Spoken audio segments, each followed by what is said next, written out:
آیت نمبر ہے 118، 118 نمبر آیت ہے قرآن پاک کی سورہ مائدہ، اور پارہ نمبر ہے 7، 7واں پارہ ہے. اس کو نوٹ کر لیں، اس کو خود بھی پڑھیے گا پلیز، آپ خود پڑھیں گے اس کا سرور اور آئے گا. اللہ تبارک و تعالیٰ قرآن مجید میں ارشاد فرماتا ہے، اگر تو انہیں عذاب دے تو وہ تیرے بندے ہیں، اور اگر تو انہیں بخش دے تو بے شک تو ہی غلبے والا حکمت والا ہے. اب یہ آیت ہے، اب ذرا اس کی ڈیٹیل سنیے گا. پیارے آقا علیہ الصلوۃ والسلام نے بھی اس آیت مبارکہ کو پڑھ کر اللہ عز و جل کی بارگاہ میں اپنی امت کے لیے کیا دعا فرمائی.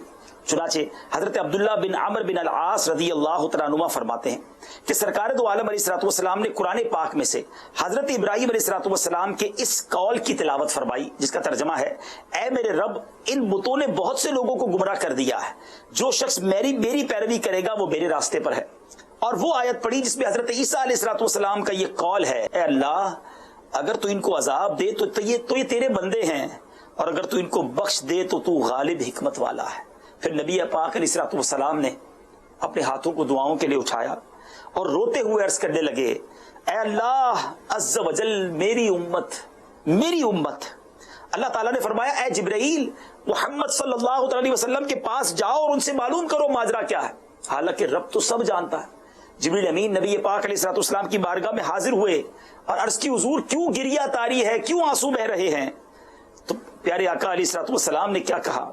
نبی پاک علیہ الصلوۃ والسلام نے پھر اللہ تبارک و تعالیٰ کی بارگاہ میں جب یہ عرض کی، امت کی فکر کے بارے میں بیان فرمایا، تو جو ارشاد باری ہوتا ہے سبحان اللہ، یہ فرمایا گیا کہ اللہ نے جبریل سے فرمایا، اے جبرائیل، محمد کے پاس جاؤ صلی اللہ علیہ وسلم اور ان سے کہو کہ آپ کی امت کی بخشش کے معاملے میں ہم آپ کو راضی کر دیں گے اور آپ کو رنجیدہ نہیں کریں گے.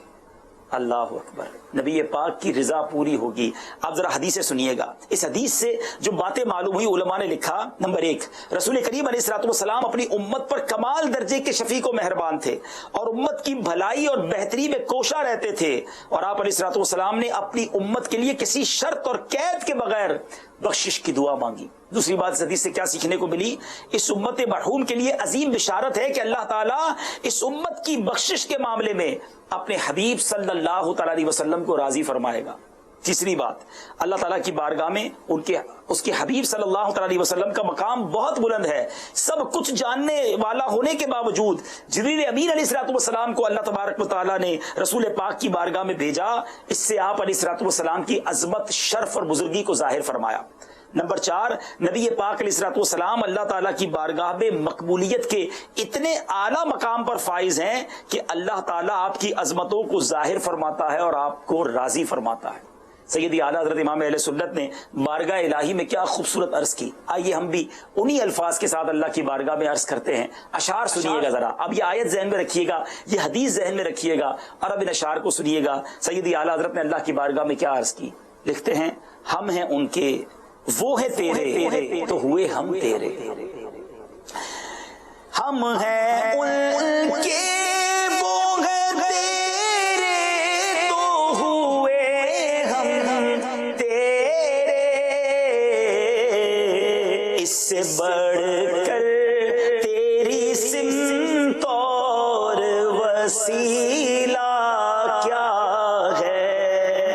ان کی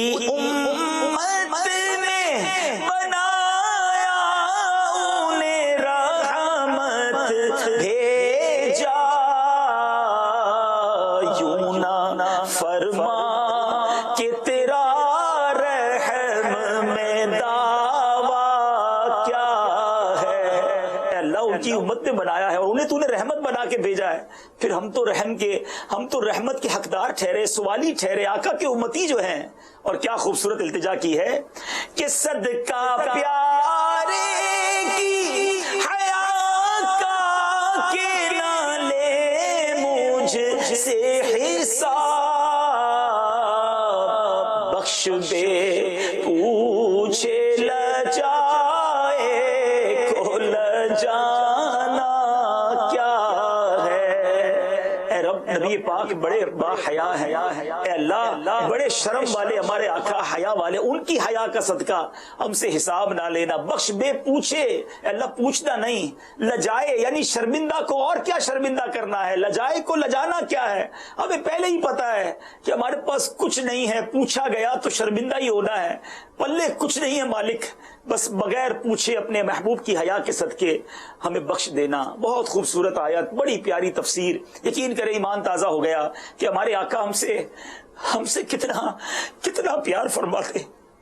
ہم پیدا بھی نہیں ہوئے تھے، 1450 سال پہلے ہمارے آقا راتوں کو جاگ کر رب کی بارگاہ میں ہاتھ اٹھا کر آنسو بہا کر ہم امتیوں کو یاد کرتے رہے، اور رب نے بھی کیا خوب فرمایا کہ جبرائیل محمد صلی اللہ علیہ وسلم سے کہہ دو کہ امت کے معاملے میں ہم آپ کو راضی کریں گے، رنجیدہ نہیں کریں گے، انشاءاللہ ہمارا کام بن جائے گا۔ ایسے آقا ملے، پھر کیوں نہ فخر کریں، پھر کیوں نہ ان سے محبت کریں۔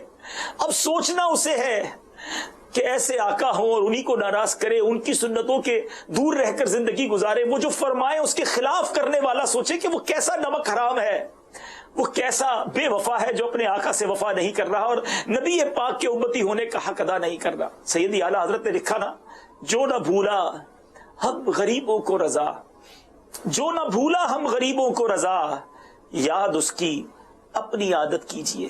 آقا ہمیں نہیں بھولے، امتی کیسے بھول گیا، سنتوں کو بھول گیا، نمازوں کو بھول گیا، نبی پاک کی حیا کو بھول گیا، بے حیائی کے کام کر رہے، نمازیں قضا کر رہے، گناہوں کے کام کر رہے، جوا کھیل رہے، شراب پی رہے، اور کہتے ہیں نبی پاک کے امتی۔ اپنے آپ سے پوچھو، جو نہ بھولا ہم غریبوں کو رضا، یاد اس کی اپنی عادت کیجئے۔ آج پکی سچی نیت کر رہی ہے، آیت سنی، یہ حدیث سنی، اب پکی سچی یہ نیت کرنی ہے کہ ہم نبی پاک کی فرما برداری میں زندگی گزاریں گے، اب آقا کے طریقے پر انشاءاللہ عمل کریں گے۔ اللہ پاک مجھے بھی عمل کی توفیق عطا فرمائے، آپ کو بھی نصیب فرمائے۔